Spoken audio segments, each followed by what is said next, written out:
Negativ insanlardan necə uzaq duraq? Sən pissən. Bizim gözləntilərimiz eyni deyil. Yox deməyə öyrənin. Həyat bir dəfə verilir. Onlar sizinlə söhbət etmək istəyirsə, nə edək? Danışmaq istəmirəm bu barədə. Hə deməyə dəyərmi? Həyat gözəl insanlardan ibarətdir, gözəl hisslərdən ibarətdir. Keçmişdirsə, keçmişi dəyişmək olmaz. Onlarla zarafat etməyin. Negativ insanlardan necə uzaq duraq? Negativ insanlardan uzaq durmağın bir yolu var. Onlarla bir ortamda əyləşməyin. Onların dediklərini dinləməyin. Onlarla zarafat etməyin.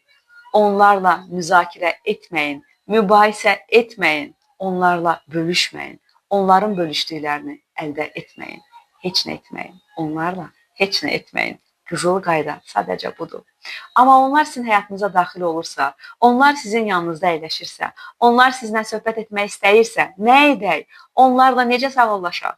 Onlara necə mədəni şəkildə get buradan deyək? Çox sadə. Sadəcə deyə bilərsiniz, mənim işim var, mən məşğulam. Yox deməyə öyrənin. Yox demək sizi xilas edəcək. Yox deməyib hə deyəndə siz öz üzərinizdən keçirsinizsə, siz öz dəyərlərinizdən keçirsinizsə, siz öz auranızdan keçirsinizsə, hə deməyə dəyərmi? Düşünün. Həni yalnız sevgiyə deyin, həni yalnız qayğıya deyin, həni yalnız motivasiyaya deyin. Yox deməyi, insanları həyatınızdan çıxartmağa öyrənin.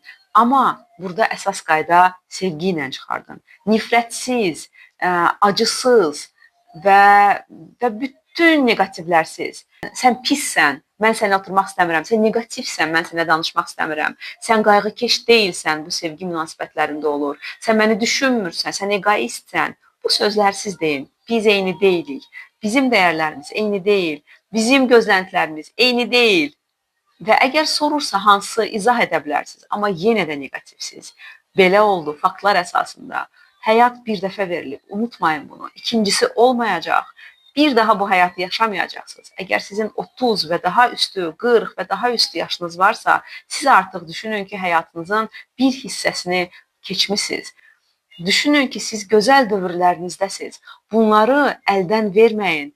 Negativlə, kinlə, nifrətlə, hər hansısa bir negativ postlara cavab yazmayın. Hər hansısa bir negativ ortamda əyləşməyin. Həyat gözəllikdən ibarətdir.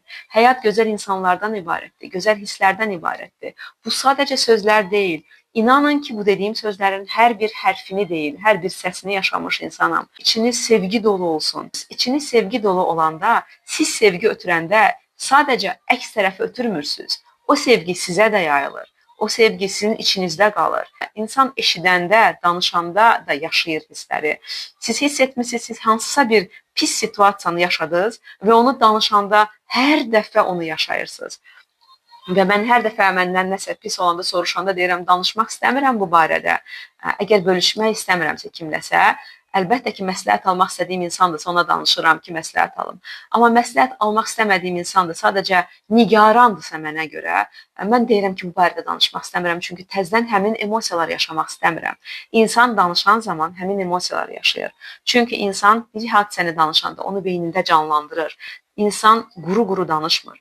Beynində canlandırdığı zaman onları yaşayır, o emosiyanı yaşayır və yaşadığı zaman onun içinə hopur. Ona görə pis hadisələr təkrar-təkrar danışmayın. Mənim bir gündəliyim var idi uşaqlıqda və o gündəlikdə bütün günümü yazırdım.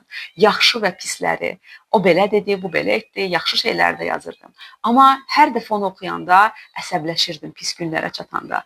Və bir gün anladım ki, mən o gündəliyi dəfələrlə oxuyanda çox pis hisslər keçirdirəm. Çünki mən artıq böyümüşdüm, amma uşaq Nərgizin halına acıyırdım ki, o bu əziyyəti çəkib.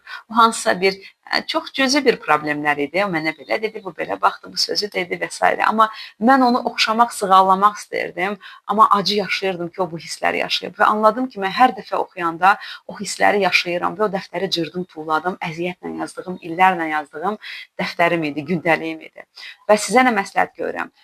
Bir analiz edin, çıxış vəziyyətini, çıxış üçün yolları axtarın. Yoxdursa, keçmişdirsə, keçmişi dəyişmək olmaz. Keçmişə emosiyaları dəyişmək olar. Keçmişə münasibəti dəyişmək olar. Keçmişi dəyişməyə çalışmayın. Cırın, tullayın onu. və həyatınızı, bugününüzü gözəl yaşayın. Ətrafınızda gözəl insanlar saxlayın.